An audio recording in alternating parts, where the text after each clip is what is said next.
Okay, so here it is, Monday morning, and you can see my watermelon pomegranate is active.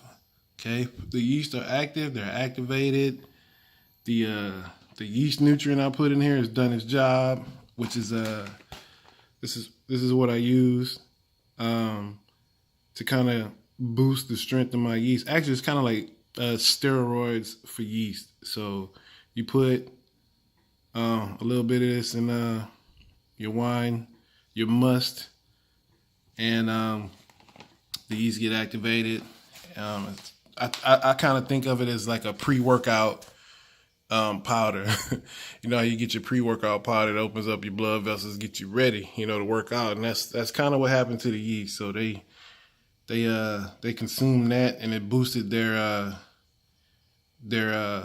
strength, so they can get the job done. So this is going pretty good. And I like the color of this watermelon, pomegranate. So I might, let me go back and focus. I screwed some up. Hold on. There we go. So what I'm gonna do, what I'm thinking about doing, what I'm thinking about doing is I might take half of this gallon and make some sparkling wine. That's what I'm gonna do. I'm gonna make sparkling wine with half of it, and the other half I'm gonna leave as is and drink like that. But it's going now.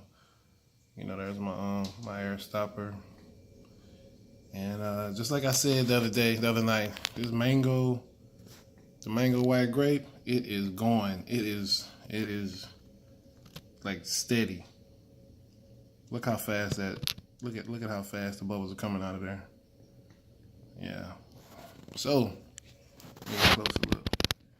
That is the yeast that multiplied so far. Now, when I put this in, it was like a teaspoon, 2 teaspoons of champagne yeast. EC 118 is what I use. I think it's ECN 118. Hold on, let me go check. Let me just go over here and look in my cabinet for a second.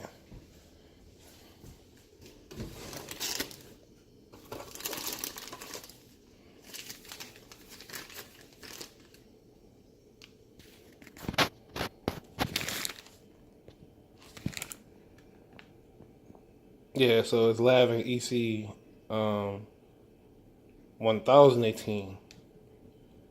Yeah, this is what I use. This yeast right here will produce on average about 14% alcohol for wines, which is that's pretty strong. Okay, that's pretty strong. So you don't need to add a lot of sugar to the fruit to bring the alcohol content up, because this yeast here actually ferment out all the sugar in your must in the natural fruit. But I do add a little bit of sugar, a little bit. I add a little bit just to make sure I hit that anywhere between 12 and 14% alcohol by volume in my wine, and you can't even taste it, man. Honestly, you like when you smell it. If you hold it up to the wine glass to your nose, you can almost smell alcohol, but you can't really taste it. Which I tell people all the time, when you drink this wine, and I tell them, listen, it will creep up on you. It'll taste like there's hardly no alcohol in here, but if you drink like 2 glasses of wine, you know, you're not gonna be able to drive. So I always tell people that, like, drink it when you get home or you spending the night, because especially women, because they drink wine, man.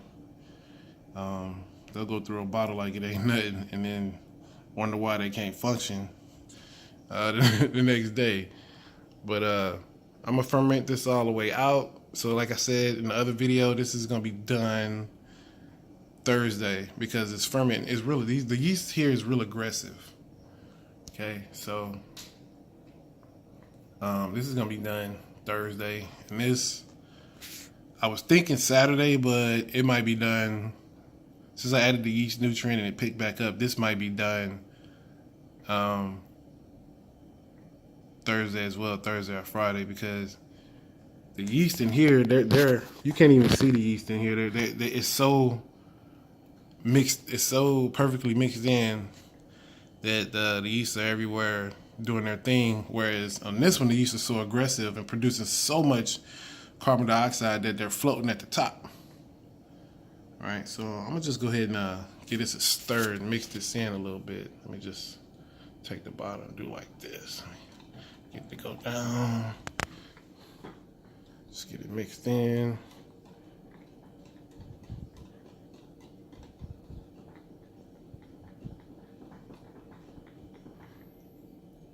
All right. All I did right there was just agitate the yeast, and which actually forces more. Oh man! Now that I did that, it's coming out. The smell is just wonderful. Oh man! It smells more like mangoes, like fresh mangoes when they get real ripe, but sweeter. That's what it smells like right now. And then after a while, it's not gonna smell too sweet, but it'll smell like mangoes. And I'm probably gonna, as soon as this is done, I'm probably gonna drink some as is before it clears up. Because what happens is if you let it age, like you completely cover it, no air can get in or out, you let it age, what happens is the liquid, well, the wine will get clearer. The color will change a little bit. It might get a little lighter, might get a little darker. But for the most part, it'll get more translucent. So you'll be able to see through it clearer and clearer and clearer. And sometimes the flavor profile changes. I haven't done mango wine before. This is my first time. So I'm not sure what it's going to taste like. I just know it's going to be good because it's already smelled good.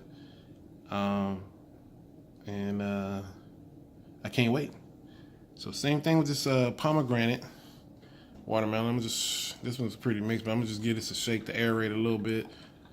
I say aerate, but it's really ain't no air in there, ain't no oxygen in there. It's all carbon dioxide. But I'm just mix it up again. You see the bubbles? These bubbles are a little bit more fine than this one. I always wondered why the bubbles will be like bigger in one fruit and smaller in the next. You probably can't tell on the camera, but as I'm looking at it,